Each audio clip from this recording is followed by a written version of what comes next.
Kalau diminta oleh guru di sekolahmu untuk mengamati lingkungan sekitarnya, terus diminta untuk membedakan mana makhluk hidup dan makhluk tak hidup, pasti dengan mudah kalian bisa menentukan mana makhluk hidup dan makhluk tak hidup, kan?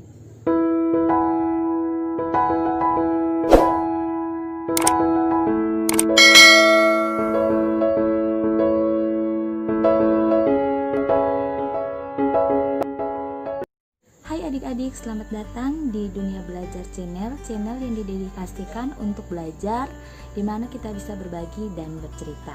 Nah, hari ini saya mau bahas bersama adik-adik tentang materi ciri-ciri makhluk hidup, yaitu materi kelas 7, materi IPA kelas 7 di SMP ya.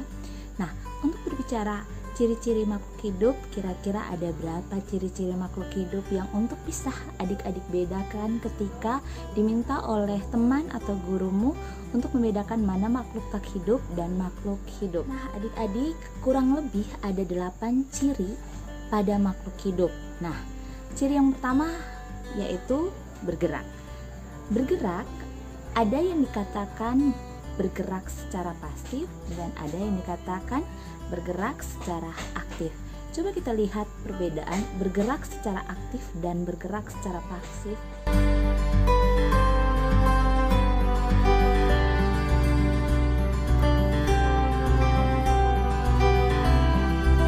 Nah, adik-adik pasti bingung kan? Lah, kalau tumbuhan itu kan makhluk hidup juga, tapi kenapa tidak bisa bergerak? Nah, adik-adik, tumbuhan bergerak secara pasif. Kenapa dikatakan bergerak secara pasif? Karena tumbuhan itu tidak bisa melakukan perpindahan dari suatu tempat ke tempat yang lain. Nah, bergerak seperti ini dinamakan dengan bergerak secara pasif. Kalau bagaimana tumbuhan itu bisa bergerak? Tumbuhan itu bisa bergerak ketika dia bertambah tinggi, artinya gerakan yang dilakukan itu secara perlahan dan tidak bisa diamati dengan mata begitu saja. Jadi akan diamati dalam membutuhkan waktu yang banyak. Nah, yang berikutnya bergerak secara aktif. Bergerak secara aktif seperti biasa yang dilakukan oleh manusia dan hewan, yaitu bergerak yang dimana bisa berpindah dari suatu tempat ke tempat yang lain. Yang kedua adalah makan. Kegiatan yang satu ini adalah kegiatan yang paling menyenangkan, adalah makan. Ayo ngaku siapa yang makan paling banyak di rumah, ayo. Nah, kenapa kita harus makan bahkan tiga kali sehari?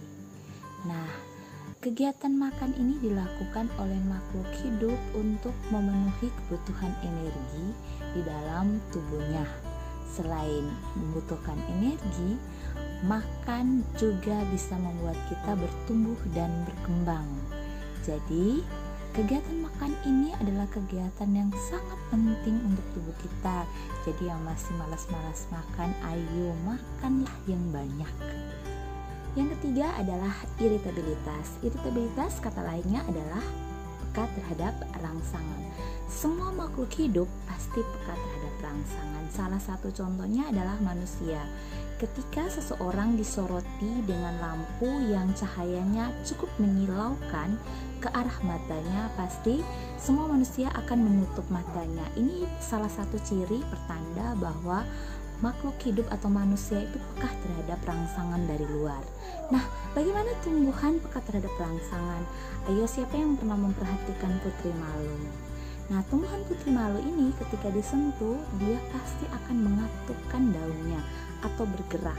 Nah, ini adalah salah satu contoh ciri tumbuhan, yaitu iritabilitas. Yang berikut adalah adik-adik semua pasti pernah melakukan hal ini. Bahkan sekarang pasti adik-adik juga melakukan ini, yaitu proses yang seperti ini.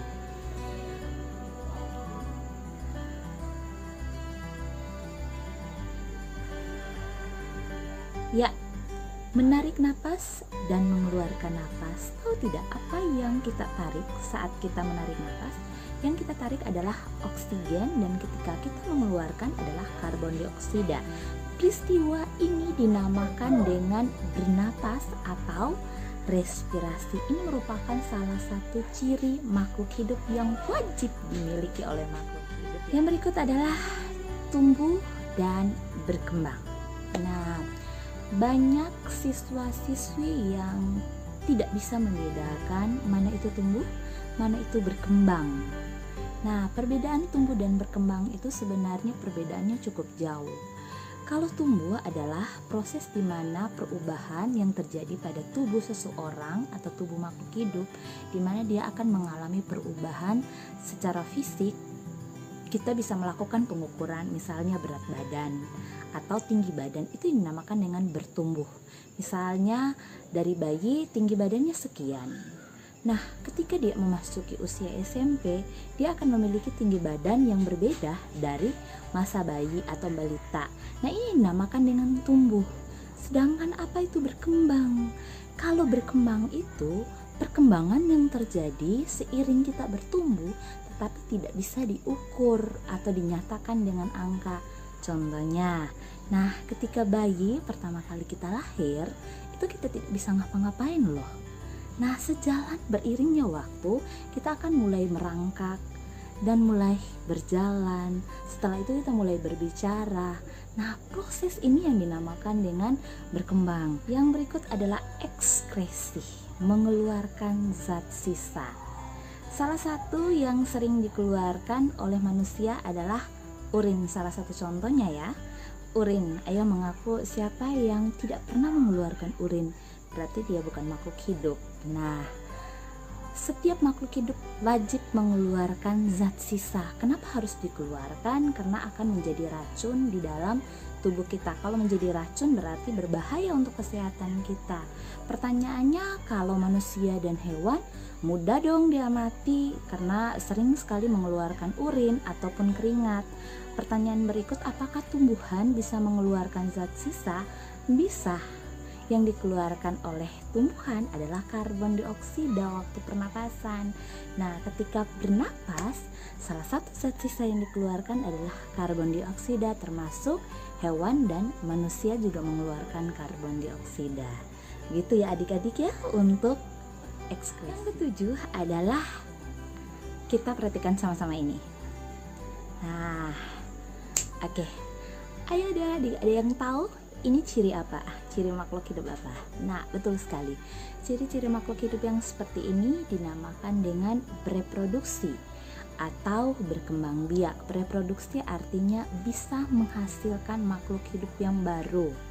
Jadi, menghasilkan makhluk hidup yang baru pada hewan dan manusia, yaitu bisa dengan ovipar, ada yang vivipar, ada ovovivipar ya.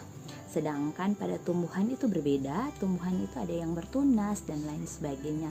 Nanti kita akan bahas pada materi selanjutnya. Ciri yang terakhir, ini adik-adik, mungkin adik-adik pernah melakukan ini.